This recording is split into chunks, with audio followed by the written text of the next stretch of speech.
Arratsaldeon, bienvenidos a Vizcaya al Pleno, el informativo en el que les contamos la actualidad del Parlamento de Vizcaya. Comenzamos con una de sus funciones esenciales, que es la aprobación de las normativas forales en las materias de su competencia. Esta aprobación se lleva a cabo en los plenos que de forma ordinaria se reúnen una vez al mes. En el pleno de enero, el primero de este año 2023, se ha rebajado el número de firmas necesarias, 5.800, antes eran 20.000, como decimos, las necesarias para promover nuevas normas en las Juntas Generales. Hace ya 38 años, Vizcaya ya hizo su primera regulación para permitir y habilitar la participación política de sus ciudadanos y ciudadanas. Desde el punto de vista jurídico, se ha aprobado una importante legislación que regula materias, garantías y derechos que no estaban regulados en el año 85 y hoy en día se hace necesario contemplar. Estas son las razones para impulsar este proyecto de norma foral. Buscamos lograr un mayor acercamiento de las instituciones a la ciudadanía y facilitar así su participación en los asuntos que les conciernen. Los principales cambios que se contemplan en la regulación propuesta son: en primer lugar, se propone rebajar el número de firmas necesarias para poder presentar una iniciativa normativa popular. La vigente norma que tenemos del año 85 exige 20.000 firmas y la norma cuando la aprobéis, exigirá 5.800, fruto del acuerdo entre los grupos de esta Cámara. Gracias al acuerdo, todas las personas mayores de 16 años empadronadas en algún municipio de Vizcaya estarán legitimadas para presentar y suscribir con su firma una iniciativa normativa ante estas Juntas Generales, ciudadanía europea y también extranjera incluidas. En segundo lugar, incorporamos la posibilidad de interponer un recurso de amparo cuando se produzca una inadmisión de una iniciativa, algo que nuestra normativa vigente actual no contempla y desde luego que es una garantía para la ciudadanía. En tercer lugar, también se promueve el cumplimiento de la normativa en materia de protección de datos, Ley Orgánica de Protección de Datos y también garantía de derechos digitales. También se regula la posibilidad de utilizar canales digitales para la recogida de firmas y se mantiene la firma en papel porque se trata de facilitar la tramitación, pero sin renunciar a ningún canal. La ciudadanía tiene que poder elegir cómo quiere ejercer esta iniciativa normativa. Además, también se produce se actualiza el importe de compensación y se regula su inclusión en los presupuestos generales de Vizcaya. Era berean, hizkuntza normalizazioko eta hizkuntza ikuspegiari eta baita genero inpaktuari buruzko irizpideak txertatzen dira arauan. Eta emakumeen eta gizonen arteko oreka sustatzen da batzorde sustatzailearen oseran eta baita haren ordezkarietan. Azken finean, foru arau proiektu honen helburua da Bizkaian bizi diren pertsonen parte hartze politiko zuzena errazagoa egitea.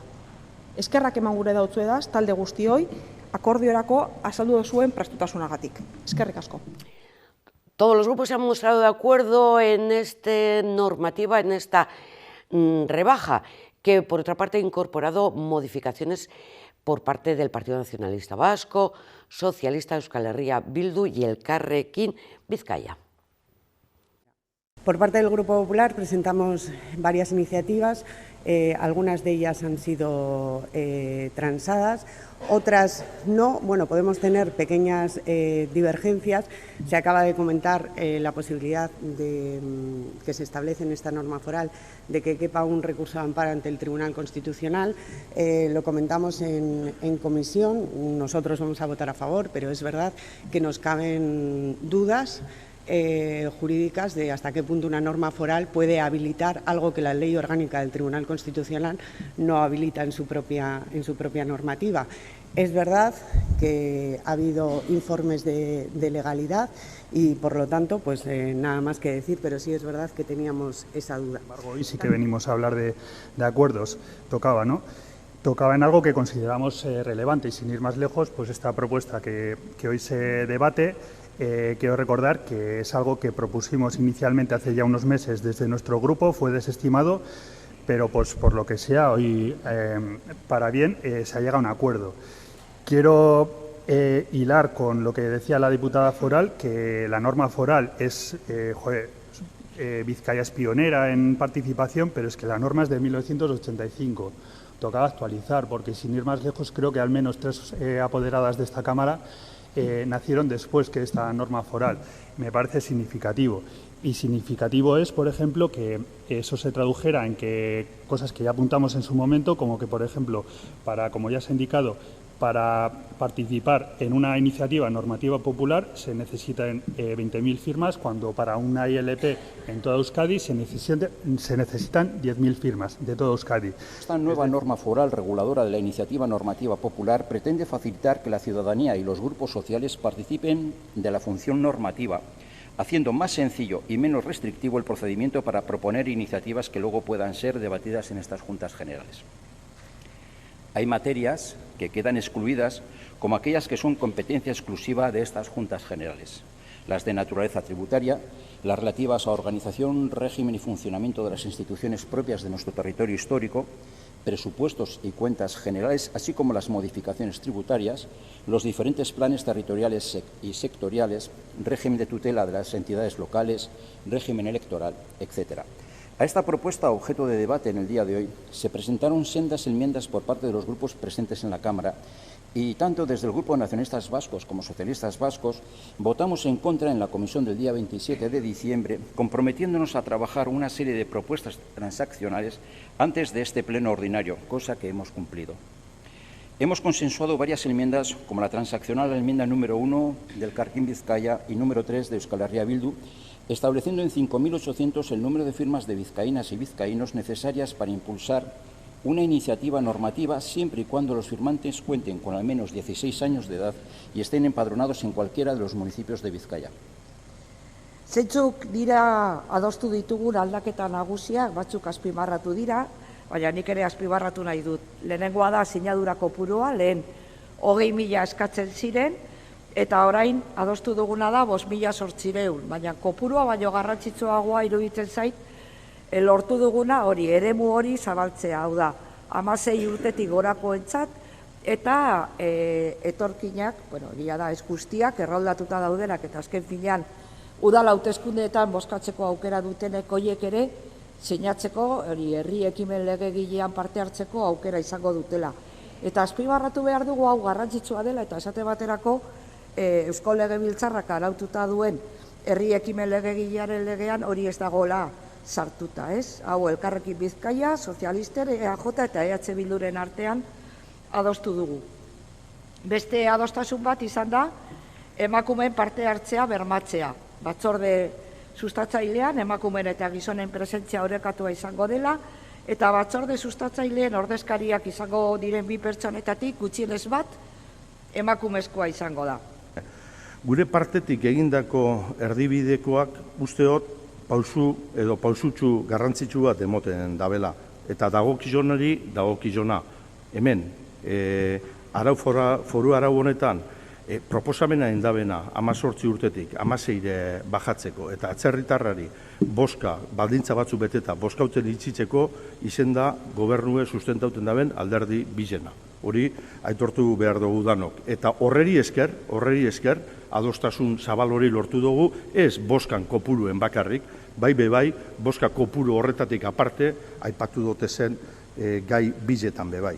Hemendakin bakarra geratu da prozeso guzti honetan bizirik, adierazi dozun modure, Urkaegi Andrea, adostasunetik kanpo geratu da.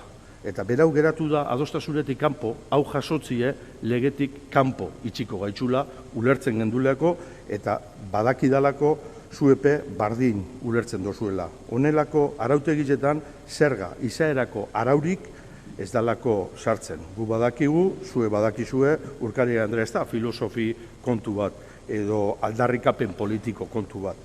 Eta horri holandalez eta hori kontuen eukitxe, gai honetan arduraz jokatzie eskatuko neukizue, askan eskari modure, foru arau honek merezi daben arduraz eta daukon garrantziaz. Eskerrik asko. Y la Casa de Juntas de Gernika ha acogido también el primer pleno de control al Gobierno. Una sesión que ha durado cerca de 3 horas y en la que intervenía el diputado general de Vizcaya, Unai Rementería, para mostrar su confianza con el Museo Guggenheim Urdaibai. Busca completar con el Gobierno vasco la financiación, cuesta 127 millones de euros y lo ha definido como una apuesta de valor para la comarca y para Vizcaya. Además, es un proyecto legitimado, ha dicho. Legitimidad del proyecto Guggenheim, de todo lo bueno que ha generado el Museo Guggenheim, que no está secuestrado por Nueva York, no, la fundación es de aquí. Usted sabe quién la preside, quiénes la forman, esa fundación está aquí. Todo lo que ha aportado a Vizcaya. ¿Ustedes se imagina usted Bilbao sin el Guggenheim, Vizcaya o Euskadi sin el Guggenheim? ¿Cuál sería ese precio o esa situación de no tener el museo en estos momentos? Coste de no Guggenheim. Hagan ustedes la pregunta. ¿Saben por qué tenemos el Guggenheim? Porque en su momento, y acabamos de cumplir 25 años, en su momento hubo dirigentes valientes que tomaron decisiones que eran muy difíciles de tomar. Lo fueron. Todas y todos hemos dicho que en aquella situación fue difícil tomar aquella decisión. Y me refiero, lógicamente, también aquí, institucionalmente hablando, a la Diputación Foral de Vizcaya y al Gobierno vasco, que quienes tomaron la decisión. Ustedes es verdad que no existían como partido en aquel momento, es así. Pero tengo muchísimas dudas que, existiendo como partido, hubiesen acordado decir sí a aquel proyecto. Muchísimas dudas. Y me lo está demostrando hoy usted también aquí, con su intervención. Bueno, pues esa es la historia, esa es la legitimidad. Pero para mí legitimidad también es cumplir la palabra. Eso es también legitimidad. Esta Diputación Foral de Vizcaya, este diputado general, pues sí, se ha comprometido, nos hemos comprometido con el proyecto. ¿Y saben por qué? Porque detrás de todo es el compromiso por el territorio y también por esta comarca, por Busturialdea, en este caso Urdaibai, Gernika, Murueta. Comprometidos por un futuro mejor para todas las personas que viven en Vizcaya, pero que también vivimos aquí. Y comprometidos con que, se genere una actividad económica, pero sin olvidarnos de los aspectos importantes que son la sostenibilidad, el medio ambiente y también el aspecto cultural. Porque todo eso constituye el proyecto Guggenheim de Gernika, Guggenheim Urdaibai. Y por eso precisamente, y con la confianza del pueblo que él he dicho con anterioridad, por eso estamos dando todos estos pasos a los que usted se refiere. Por eso. Y los estamos dando pues, rápido o en su debida velocidad, pero como procede, siempre con la norma, siempre cumpliendo la normativa que nos hemos dado. Y diciendo eso y escuchándole a usted, pues ¿cuál es el problema? ¿Cuál es el problema? ¿Que cumplamos lo que decimos? ¿Que lo hagamos, pues con esa rapidez que usted nos está imputando o alegando? ¿Que busquemos los fondos necesarios para hacerlo realidad? ¿Que hagamos un proyecto que tiene emisiones CO2 cero y totalmente sostenible con el ámbito? ¿Que seamos serios? Es que no sé cuál es el problema que está advirtiendo.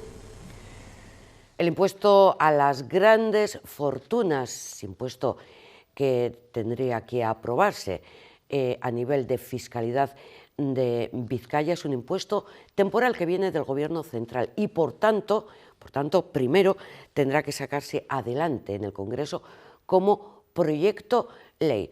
Lo ha dicho el diputado de Hacienda, José María Iruarrizaga, en este pleno de control al Gobierno.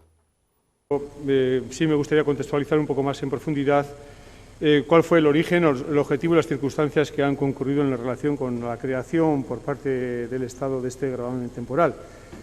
Se ha dicho por alguno de los intervinientes anteriormente que es que este impuesto se crea con la Ley 38/2022 de 27 de diciembre, publicada en el boletín el día 28, y se crea con un tributo que se fundamenta en la necesidad de que, al menos en sus 2 años de vigencia, todos los contribuyentes con patrimonios relevantes, se habla de los 3 millones de euros, contribuyan al pacto de rentas, ¿no? Para ello, lo que se hace es, a través de una enmienda, la tramitación de una proposición de ley que es la ley donde se configuraban los dos gravámenes estos especiales al mundo financiero y al mundo energético.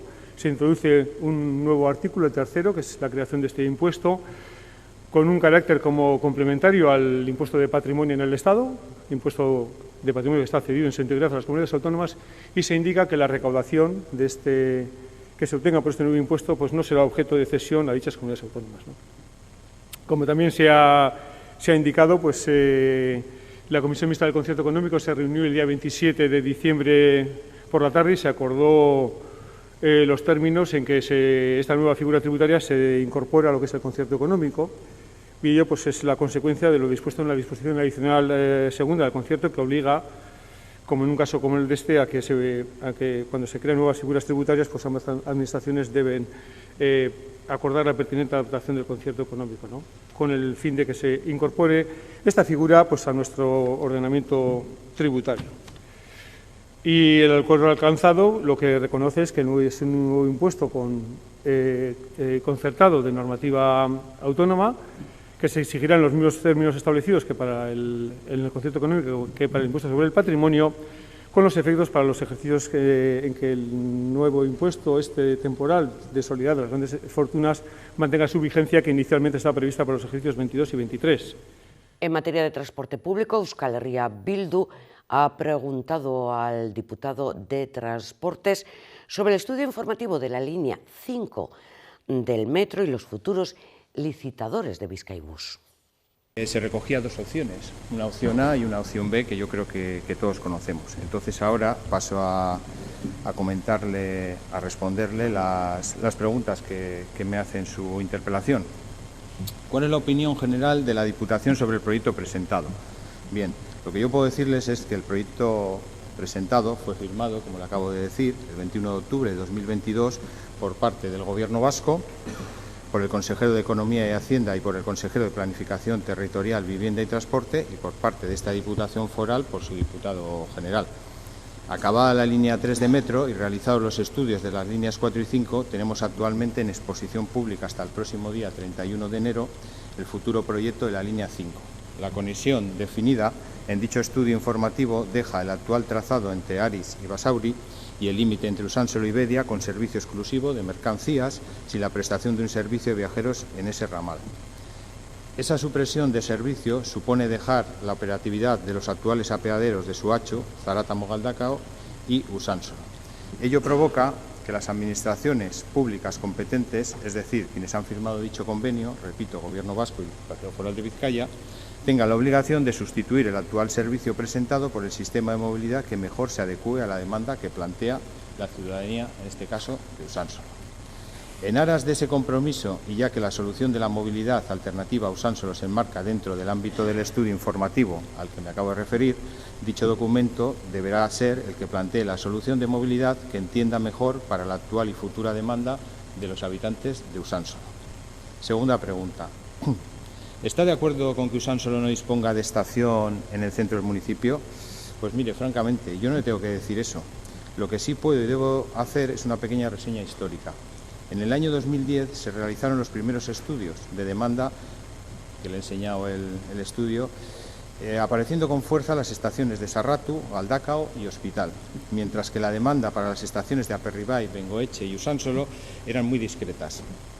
Los dos primeros por diferentes motivos, desarrollos urbanísticos, costes de construcción, entre un 40 y un 50% inferiores, tenían todos los parabienes en ese momento. Se siguió trabajando y en el estudio informativo, cuya redacción finalizó en el año 2012, en junio de ese año 2012, el CTB y el Departamento concluyeron que la ampliación de la línea 5 a Usánsolo no cumplía los parámetros de rentabilidad socioeconómica del BEI, del Banco Europeo de Inversiones. Se propone, por tanto, planificar la opción A de ese estudio, que sí obtiene en su globalidad los ratios que recomienda la Unión Europea y que permite alcanzar la cifra de 5,5 millones de viajeros año, dando servicio al 85% de la población existente entre Sarratu y Galdakao. Y el Partido Popular, Euskal Herria Bildu, han interpelado al titular de Acción Social sobre la atención temprano a los niños y las niñas y de qué forma se va a dar respuesta a las familias que lo soliciten. Consta en el texto de la pregunta que hemos presentado Sabemos que las familias vizcaínas están recogiendo firmas y han hecho distintas iniciativas para solicitar la mejora de la atención temprana de los niños. Están solicitando que cesen los recortes de horas que se venían ofreciendo, que la labor que se hace desde los centros concertados de la atención temprana sea complementaria con los servicios de Berritzegune y Osakidetza y no sustituida como está siendo en este momento, que la atención temprana vaya más allá de los 6 años, proteger el derecho de los menores a recibir una asistencia social, educativa y sanitaria de calidad y que las familias puedan participar de forma activa en la organización y funcionamiento de los servicios sociales y educativos que afectan a sus hijos.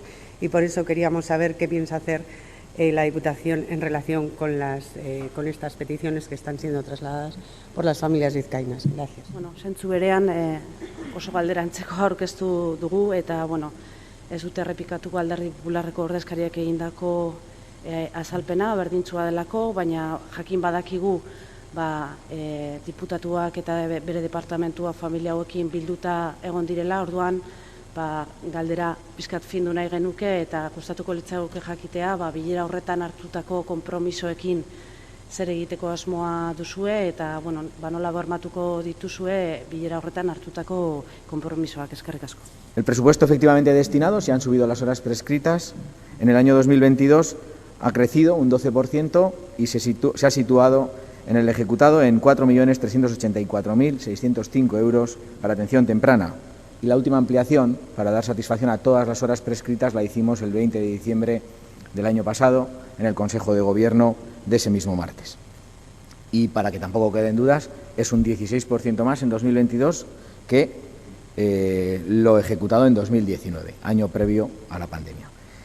Y esto es así, y decía prescripción, y por tanto gasto ejecutado, y hemos tenido que ampliar la partida porque el sistema de atención temprana funciona en base a la prescripción técnica del equipo de valoración de atención temprana, que compuesto por funcionarios y funcionarias de los 3 sistemas que están involucrados en esta atención: educativo, sanitario y de servicios sociales, a los que el marco normativo vasco nos encomienda la coordinación. Y por tanto, esa prescripción nosotros la ejecutamos. Es una prescripción técnica. La ejecutan la Diputación Foral de Vizcaya mediante un servicio público, foral, concertado y gratuito. Desde el año 2017 ya tiene esa configuración de servicio público, foral, concertado y gratuito para las familias. 2.555 a 31 de diciembre del 2022, que otorgan, y para que quede ninguna duda, de 2 cuestiones. Una, que el servicio es altamente valorado por las familias, encuestas de abril del 2021, 8,2 de nota media, y el 96% de las familias encuestadas recomendaría el servicio de atención temprana. Terminamos con la diputada Teresa La Espada, que ha respondido a una interpelación del Partido Popular que recriminaba la tardanza del ente foral en atender a las mujeres víctimas de violencia de género en su apoyo psicológico. Ha dicho que en algunos casos se han tardado hasta 12 semanas en atenderlas. La diputada ha señalado que en los casos urgentes la atención es inmediata. Voy a ser más pedagógica, espero hacerlo en este área y en este momento, y poder hacer una interpelación o por lo menos una respuesta distinta y más pedagógica para que quizás se me entienda mejor. 2 puntualizaciones. Usted habla de mejorar el servicio de atención psicológica a las personas que han sufrido malos tratos y agresiones sexuales. 2 puntualizaciones. La primera, usted hace referencia a las personas que han sufrido malos tratos y agresiones sexuales, que no es objeto ni cobertura de este departamento. No es objeto ni cobertura de este departamento. Sí lo es el servicio de atención a situaciones de maltrato doméstico, agresiones sexuales a mujeres, hijos e hijas. Luego, por tanto, vinculemos y tengamos claro cuál es la población objeto de destino, que son mujeres, hijos e hijas. Es cierto que atendemos también a los casos de los agresores, pero no atendemos las agresiones a hombres o varones. Digo por diferenciar y porque lo tengamos todos claro hacia dónde va el servicio. Luego son mujeres, hijos e hijas. Y en segundo lugar, tal y como lo hice también en la comisión, la espera para la atención terapéutica psicológica en situaciones ordinarias no significa que no haya profesionales atendiéndoles, orientándoles y cuidando a las víctimas. La espera se refiere a un servicio, pero el despliegue de servicios que la Diputación ofrece y oferta a las mujeres es mucho más amplio que la atención psicológica. Creo que eso es importante porque no debió quedar nada claro, porque parece que ustedes se han centrado únicamente, tanto ustedes como otros grupos de la oposición, exactamente en la atención psicológica. Y el despliegue de servicios es mucho más amplio que solamente la atención psicológica, que es una herramienta. En esta labor hay equipos que atienden presencialmente, está el teléfono SATEVI de Gobierno vasco, hay profesionales que ajustan cuidados, necesidades, ánimo y van apoyando, y son los profesionales quienes van determinando o debieran determinar cuáles son los servicios y prestaciones que se les debe dar a las personas. La atención psicoterapéutica individual no debe ser el tratamiento prescriptivo, ya que pueden quedar sin atender otras situaciones de necesidad de las personas supervivientes. Puede necesitar la red de apoyo informal, puede necesitar cuidados para afrontar la situación con sus hijos e hijas, puede tener necesidades de vivienda, son otra serie de recursos en los cuales se tienen que desplegar obligatoria y necesariamente. Nos trasladamos ahora a las comisiones informativas. En una de ellas se ha presentado el Plan Ciclable de Vizcaya 2023-2035, que pretende multiplicar por 12 el uso de la bicicleta con la construcción de 365 kilómetros de rutas ciclables. Este nuevo plan ha sido presentado por Imanol Pradales. Por eso el presente proyecto de norma foral, que lo aprobamos en el Consejo de Gobierno de la Diputación el pasado 29 de noviembre del 2022, creo que, además de un largo recorrido, ha dado oportunidades sobradas a lo largo del tiempo para ser mejorado y para ser modificado en aquellos aspectos que hubiera habido que hacer. El proyecto de norma foral que traemos a esta Cámara se organiza en 5 títulos, 10 capítulos, 42 artículos, en 2 disposiciones adicionales y 3 apéndices, y en el anexo 1, además, se establece el marco normativo para el desarrollo de este Plan Territorial Sectorial de Vías Ciclistas de Vizcaya. En los anexos 2 y 3 del proyecto de norma foral se abordan y determinan también, con carácter normativo, las medidas preventivas, correctoras o compensatorias que ha establecido el Estudio Ambiental Estratégico y el esquema gráfico de la red objeto del plan, de la ROP. Completa toda esta documentación, que se trasladó ya a esta Cámara, el expediente administrativo, que incluye el contenido detallado sobre participación, el documento que se denomina E, y el conjunto de documentación técnica del plan que se somete a aprobación o que se sometió a aprobación definitiva. La información técnica, al igual que toda la documentación de las fases de elaboración precedentes o el propio proyecto de norma foral, ha estado accesible, lo decía en euskera, en la página web vizcaya.eus/Vizcaya en bicicleta, con independencia de la divulgación que el proyecto de norma foral vaya a tener en este desarrollo que viene ahora a la Cámara, en estas Juntas Generales. Hemos elaborado el plan desde la filosofía de que las infraestructuras ciclistas y la promoción de la bicicleta como medio de transporte constituyen una parte sustancial del trabajo con el que debemos encarar un cambio de paradigma a las políticas de movilidad y de ordenación del territorio que ha venido para quedarse en esta primera parte del siglo XXI. Y es este plan el que plantea una red objeto de vías ciclistas en la que estructurar Vizcaya con un objetivo funcional de incentivar la movilidad alternativa y más sostenible en bicicleta, y que lo haga de una forma cotidiana, que la bicicleta entre en la cotidianeidad de la movilidad y también en un acercamiento al medio natural. Es un objetivo, básicamente, que se asienta en promover una mayor presencia en el reparto modal de la movilidad hasta alcanzar los 259.954 viajes ciclistas diarios, es decir, el 7,7% de todos los desplazamientos cotidianos, ya que hoy ese porcentaje apenas es del 0,6%, pasar del 0,6% actual al 7,7%, y hacerlo en colaboración con otros medios de transporte público y, por lo tanto, desde la intermodalidad, al objeto, sobre todo, de trasvasar 157.130 viajes diarios que hoy se hacen en coche al modo ciclable. Se trata fundamentalmente de captar viajes cortos que hoy se hacen en coche de hasta 8 kilómetros y que entendemos que pueden trasvasarse hacia la movilidad en bicicleta. Ese es el gran reto que plantea este plan. El Plan Territorial Sectorial establece además una red con capacidad para mejorar la accesibilidad ciclista de la población al conjunto del territorio, con una conexión más sólida y estrecha entre las áreas rurales y los ámbitos urbanos. Proponemos una red en este plan de 365,5 kilómetros de longitud y 7 grandes itinerarios. Los itinerarios los tenéis en pantalla, pero los cito. El primero sería el itinerario Nervión-Ibaizabal-Arratia-Durangaldea, con 139,4 kilómetros de longitud. Un segundo en Chorierri-Munguialdea, con 38,9 kilómetros de longitud. Un tercero en Escuiñaldea-Uribe Costa, con 39,4 kilómetros de longitud. Un cuarto en Esquerraldea-Meatzaldea, en Carterri, con 82,3 kilómetros de longitud. Un quinto en Urdaibai, con 22,7 kilómetros de longitud. Un sexto en Leartibai, con 19,5 kilómetros de longitud.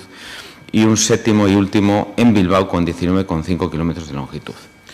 Tengo que comentar algo relevante. En la actualidad de esta red objeto del plan ya está ejecutado el 44,4%, que son 162 kilómetros, y estamos en estos momentos o en ejecución o en proceso de futura materialización de un 10,5% adicional. Y esto representa 38 kilómetros adicionales. Del total de estas red planificadas, de esos 365,5 kilómetros, el 36,2% corresponderá, una vez concluida esa ejecución, a tramos que luego gestionaría la Diputación Foral de Vizcaya y el restante, el 63,8%, a tramos que gestionarían los ayuntamientos. En cambio, desde el punto de vista de la inversión estimada para acometer la red objeto restante son de 188,8 millones de euros en esos 12 años de vida que plantea este plan, si bien 149,4 los debería ejecutar la Diputación Foral de Vizcaya y 39,4 los municipios. Es decir que la gran inversión es inversión foral, fundamentalmente. Y entre los criterios de intervención que plantea este plan sectorial de vías ciclistas de Vizcaya, yo destacaría dos grandes líneas estratégicas de actuación. La primera, que estamos pensando siempre en crear infraestructuras viales ciclables territoriales útiles para la movilidad obligada. Y esto implica que estamos hablando sobre todo de ejecutar desde la Diputación vías interurbanas que permitan modificar los hábitos de movilidad. Este es un elemento crítico. ¿Eso qué significa? Que sean funcionalmente capaces de asegurar cuando menos una velocidad que se llama comercial de 20 kilómetros hora, que conecten con la red ciclable municipal, que fomenten la intermodalidad, por lo tanto la interconexión con otros nodos de transporte público, que permitan acceder a centros tractores de movilidad, sean de actividad económica, pensemos en polígonos industriales, pensemos en un parque tecnológico, pensemos en un conjunto de empresas, a centros de estudio, pensemos en ikastolas, en ikasteches, en colegios públicos o privados, que también conecten con centros administrativos y que además permitan acceder a todos estos nodos que son generadores de movilidad con el menor impacto ambiental posible. Que la concibamos como una parte de la oferta integral de la movilidad como servicio. Insisto, tiene que ser parte de nuestra oferta, no puede ser una red pensada para el ocio, no, es una red pensada para la movilidad obligada. Y por lo tanto la intermodalidad y que sea configurado como una red ciclista madura es relevante. Que sustancie un carácter estructurante, es decir, que nos permita estructurar el conjunto de Vizcaya y del territorio con esos ejes que permiten, de alguna forma, darle ese carácter global e integral a la red en Vizcaya, que actúa preferentemente sobre suelos ya afectados por otras infraestructuras o actuaciones útiles para la práctica del ocio saludable y la reactivación cultural, es decir, que a ser posible no consumamos suelo si podemos evitarlo, porque ya se ha artificializado otro suelo que puede ser puesto a disposición de esta red, y con trazados que nos acerquen a entornos naturales y permitan estructurar áreas geográficas en entornos rurales donde se tenga en cuenta también la conectividad con la propia red ferroviaria. Desde el punto de vista de la infraestructura, la orientación es esta.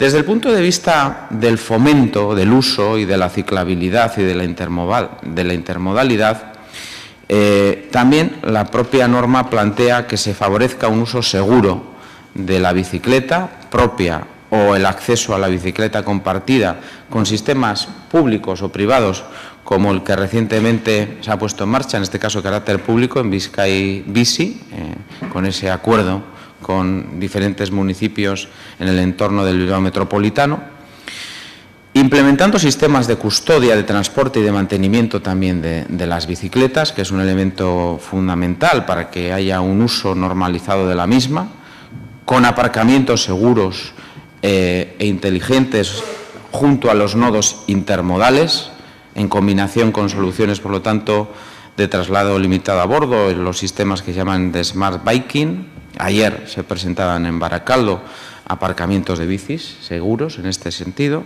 por parte del diputado de Transportes. Equipamientos compartidos para la realización de tareas básicas de mantenimiento y reparación o puntos de custodia en destino, ya sea en el centro de trabajo, en el centro de ocio, en el centro deportivo, en el centro de estudio, para la acogida de los vehículos y para la correcta incorporación e integración en la actividad cotidiana a desempeñar, con taquillas, con vestuarios, etc. Es decir, que la norma foral busca fomentar ambas cuestiones, la parte de las infraestructuras y la parte del fomento de la ciclabilidad, que en nuestro caso las tenemos repartidas entre dos departamentos, pero en buena coordinación. Y la Diputación contabilizó el pasado año 38 ataques de lobos con 54 muertes de ganado. Son los datos aportados por la diputada de Medio Ambiente, Amaia Antxustegi, en su comparecencia en la comisión correspondiente. La titular de este área ha dicho que 24 de estos ataques se han producido en Carranza, 13 en Gorbea y 1 en Orduña.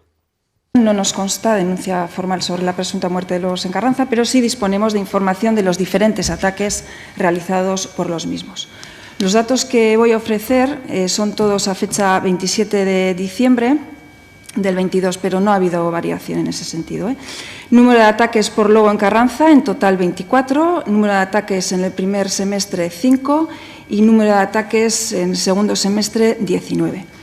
En cuanto al lugar de los ataques en Carranza, voy a mencionar los diferentes lugares en los que se han producido esos ataques.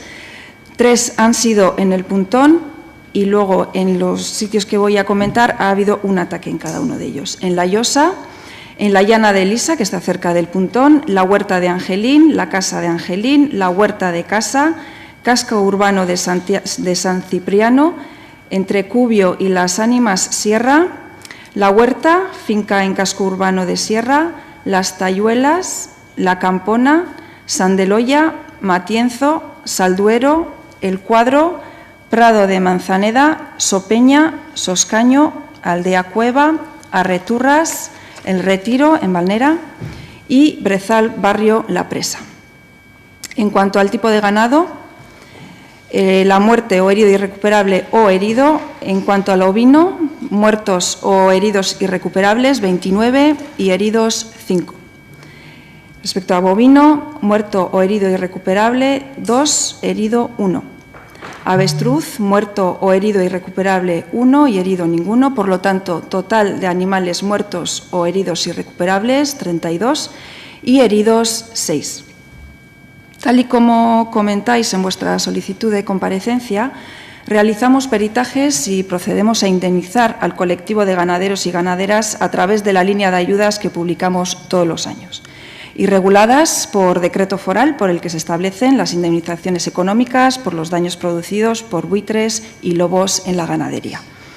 En el año 2022, este decreto tiene una dotación de 40.000 euros y el año 23 se dotará con 55.000 euros, con lo que la cantidad destinada se incrementa en un 37%. El número de solicitudes realizadas han sido de 20 y las que están pendientes, porque hay que contactar con el titular, son 4. En cuanto al estado de tramitación de las solicitudes de ayudas, las notificadas son 8 y las que están pendientes de notificar, 12. En cuanto a las pendientes, puede que haya habido alguna variación estos últimos días. Cuantía total en el año 2022 en Carranza han sido de 3.789 euros. La cuantía solicitada a día 22 del 12 del 22 ha sido de 3.501 euros y la cuantía pendiente de solicitud, pero que están avisados los ganaderos y ganaderas, 288 euros. Por tanto, como conclusión final respecto a los ataques, podemos señalar que a lo largo del año 2022 se han registrado 38 ataques de lobo en Vizcaya, de los que tenemos constancia y peritaje realizado. Y las consecuencias han sido la de 54 animales muertos, sumando aquellos que murieron en el mismo momento del ataque, así como otros que resultaron heridos en estos ataques y que no se recuperaron.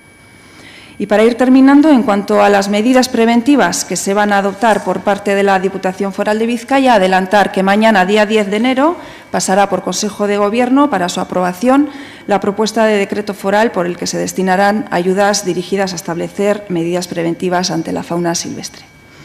Este decreto foral deriva del plan de choque elaborado por y para el primer sector y, concretamente, se trata de la medida número 4 de ese plan. En su comparecencia también ha dado datos e información sobre las medidas que se van a poner en marcha desde el ente foral para limitar estos ataques de los lobos. De hecho, al día siguiente de su comparecencia, la Diputación aprobaba una inversión de 55.000 euros. Entre las medidas para proteger el ganado está la colocación de vallas, geolocalización o las subvenciones para la compra de mastines. Tenga claro que todas las solicitudes que cumplen las condiciones pues tienen respuesta y estamos también trabajando para mejorar los tiempos de respuesta en este caso, pues porque sabemos que al final pues esa frustración que tienen los ganaderos pues hay que responderla lo antes posible económicamente por lo menos. Entonces, por otra parte comentaba que bueno pues que tampoco hay que ser alarmistas, que nos está poniendo en riesgo lo que es la cabaña ganadera de Vizcaya. No, pero hay que tener en cuenta que cuando se produce un ataque, pues el resto de la cabaña también pues tiene un estrés, se producen abortos, etcétera, etcétera. Y bueno, los abortos también están dentro son objeto de indemnización, ¿no? Pero no solamente el estrés o la tensión de los animales, sino también de los ganaderos, ¿no? El estar en esa tensión continua de si va a haber ataque y qué consecuencias va a tener, ¿no? En cuanto al plan de gestión estatal, bueno, pues el interlocutor en este caso es el Gobierno vasco. Entonces, es el Gobierno vasco el que puede dar más detalles al respecto. También habría que determinar qué cuantía corresponde a Araba, qué cuantía corresponde a Vizcaya, por lo tanto, bueno, pues cuando se sepa más, pues ya lo sabremos. Señora Andrade, pues sí, la convivencia entre el lobo y la ganadería extensiva, pues es difícil.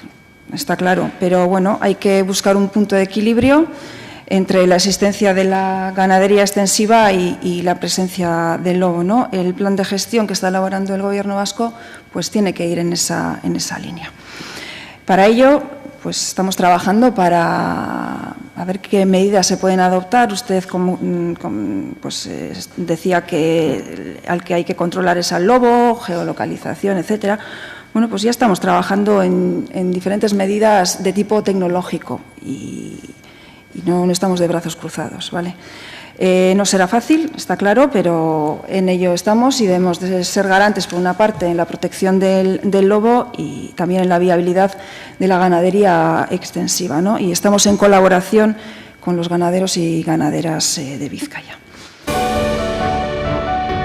Pero la actividad de las Juntas Generales de Vizcaya no solamente es parlamentaria, esto es política, sino también cultural. Y aquí incluimos las visitas a sus diferentes equipamientos. Durante el año 2022, 58.000 personas se han acercado por los diferentes edificios. Entre ellos, el más visitado es el de Gernika, la sede de Gernika con su árbol. Estas visitas han comenzado ya este año 2023 y lo han hecho con más de un centenar de alumnos de la Universidad Francesa de Poitiers. Bueno, vamos a comenzar sin más dilación. Supongo que es vuestra primera visita al País Vasco. O sea, para la Estudiantes de la Universidad de Humanidades y Ciencias Sociales de Poitiers en Francia visitaba la Casa de Juntas de Gernika este mes de enero. La presidenta de la Cámara vizcaína, Ana Otadui, le recibía y acompañaba por el exterior e interior de la sede foral, en el marco de un proyecto para conocer lugares representativos de la política y la cultura vasca. La idea de conocer Euskadi partió de los mismos responsables de la universidad situada en la región de Nueva Aquitania, quienes mostraron interés porque su alumnado ahondara en la historia y patrimonio de uno de los sistemas parlamentarios más antiguos de Europa. Esta universidad francesa destaca por ofrecer una formación de calidad a personas que van a ocupar en el futuro destacados puestos en la política y en la diplomacia francesa.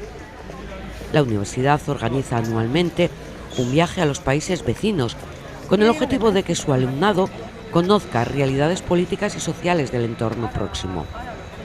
Tras su charla con Otadui, los 110 alumnos y alumnas de la Universidad Francesa han podido comprender mejor la organización, el funcionamiento y las competencias actuales de las Juntas Generales de Vizcaya, sin olvidar su singularidad y trascendencia en la política vasca a lo largo de la historia.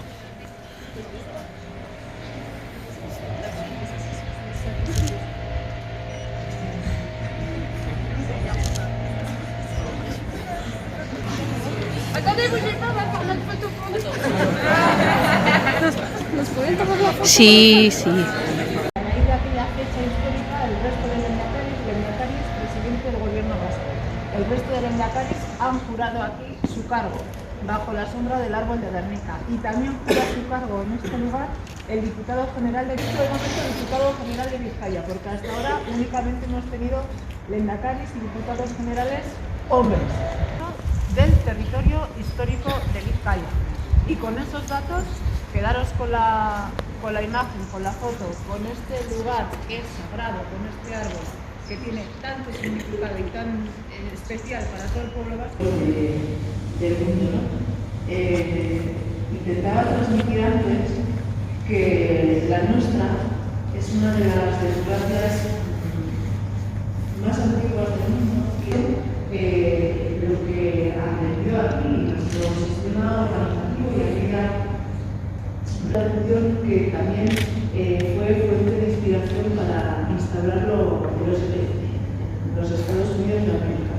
Otros también celebraban sus reuniones políticas y respondían de problemas que atañían a orgullo saber que al menos desde la Edad Media nuestros antepasados fueron capaces de poner en marcha y de poner en pie un sistema jurídico que garantizaba la libertad y el estatus de las personas de manera que hay unas grandes conocidas en cualquier otro lugar del mundo y solo muchos años más tarde.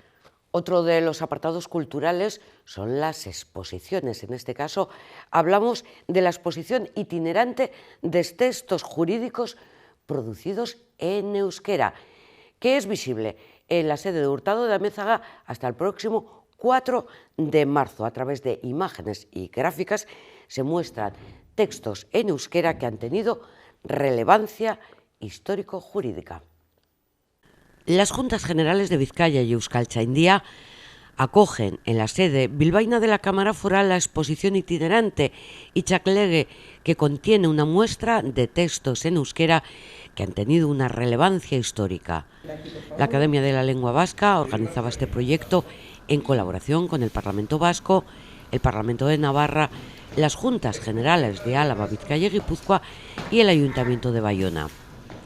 Al acto de presentación ha acudido la presidenta de las Juntas, el presidente de Euskaltzaindia y comisario de la muestra, Andrés Urrutia, así como el jurista y coordinador de la exposición, Gocho Lovera. Esta exposición tiene como objetivo principal mostrar de forma atractiva, comprensible e interactiva textos jurídicos significativos en euskera que conservan las 5 cámaras legislativas del País Vasco y Navarra y el Ayuntamiento de Bayona. Zer da garrantzitsu, euskarari dagokiona Euskal Herri ipar Euskal Herrian, zuzenbidearen ikuspegitik administrazioaren. La aportación de las Juntas Generales ha sido significativa. Como ha apuntado en la presentación de la muestra la presidenta de la Cámara Vizcaína, Ana Otadui. La exposición desea además sacar a la luz una realidad que ha sido ocultada durante siglos. El euskera ha estado presente desde hace muchos siglos en las relaciones jurídicas privadas de las personas que habitaban los territorios del euskera, así como en la actividad administrativa de las instituciones de dichos territorios, señalaba por su parte Lobera. Que nace en Azkoitia porque su padre era un médico de la localidad, que era también sobrina de aquel Moguel que escribió Perú Abarca, viene a Bilbao y se asienta en Abando. Y en Abando toma conocimiento con una persona muy importante, desde mi punto de vista, que es José Pablo Uribarri Galíndez, hijo de Oquendo, que con 8 años lo traen a Abando para que su tío, que ya estaba residiendo aquí como albaitero como veterinario, le dé enseñanzas. Este hombre llega a ser juntero de las Juntas Generales de Vizcaya por Abando, porque Abando tenía municipio, que sepamos que hasta finales del siglo XIX Abando no era Bilbao, pero bueno, por eso todavía los de Begoña seguimos diciendo que bajamos a Bilbao cuando venimos aquí. Bueno, entonces, este hombre escribe el primer calendario en euskera que se conoce, en el año 1812-1814, por una apuesta que hizo con un asturiano que luego el asturiano no se la pagó. Son cosas muy interesantes, pero que además nos demuestran que la vida aquí, en estas paredes que nos rodean y en este entorno, el euskera estaba totalmente presente. Horregatzi estaba bere arraro izatea, euskarazko jardunak egin behar izatea.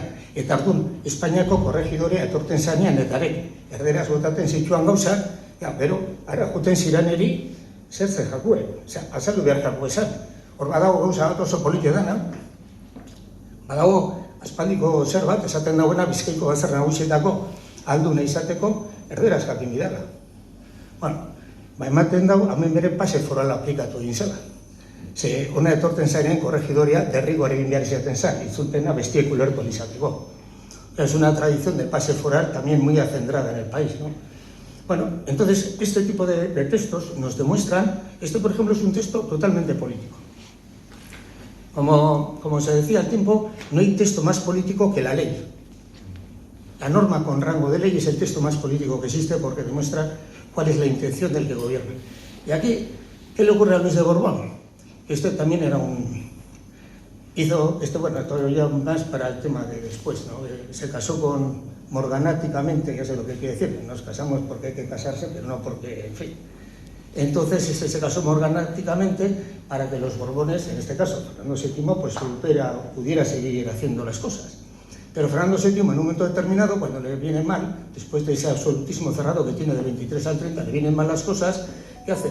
Irse a favor de decir, oye, no vamos a tocar las lindezas del país, que estamos todos ahora de momento bastante bien. Pero ¿qué ocurría?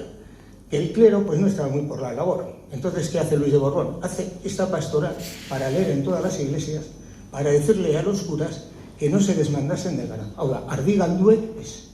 Ardi guztiak, esparruen, barrotizen, tranquil, eta hortza.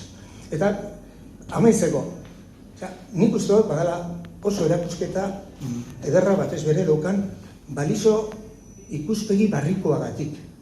Badaukalako beste ikuspegi bat emoten dagoena orain artea egon ez dena. Eta gainera badago beste gauza bat oso importantea dena. Eta zera da, hau eginda dagoela benetako materialakin, ez usteekin.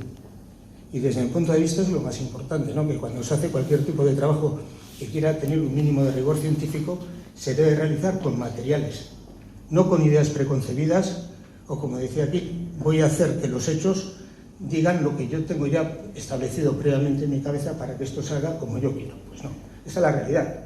Habrá gente que pensará que es mucho, gente que pensará que es poco y otra gente. Nosotros no utilizamos adjetivos calificativos de este tipo.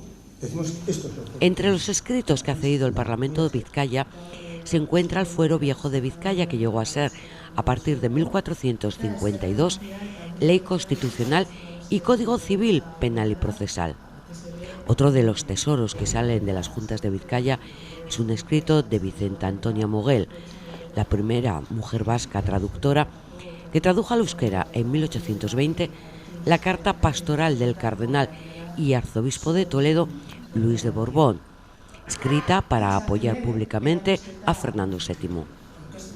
Entre las novedades que solo se podrán escuchar en Bilbao, destaca el primer discurso en euskera de la etapa democrática de las Juntas Generales de Vizcaya, protagonizada por su presidente Antón Aurre el 24 de mayo de 1983. En su estancia en la capital vizcaína, la muestra está compuesta por 14 paneles físicos con información documental, divididos en 3 apartados: relaciones jurídicas entre las partes, textos jurídicos de incidencia colectiva y textos parajurídicos. Además habrá 2 paneles interactivos, 3 iluminados y 2 vitrinas con documentos originales. Gasteizen eta Iruñan egonda eta esan bezala gaurtik aurrera hemen Bilbon. Testuok gure herriaren historiaren zati dira eta horregatik pentsatzen dut oso garrantzitsua dela gure erakundeen eta gure lurralden historiaren barri ematen dauen erakusketa hau Euskal Herriko txoko guztietara eroatea eta ahalegin hori balioan jarri nahi dut, azken finean Euskaldunon historia eta gure hizkuntzaren historia dela.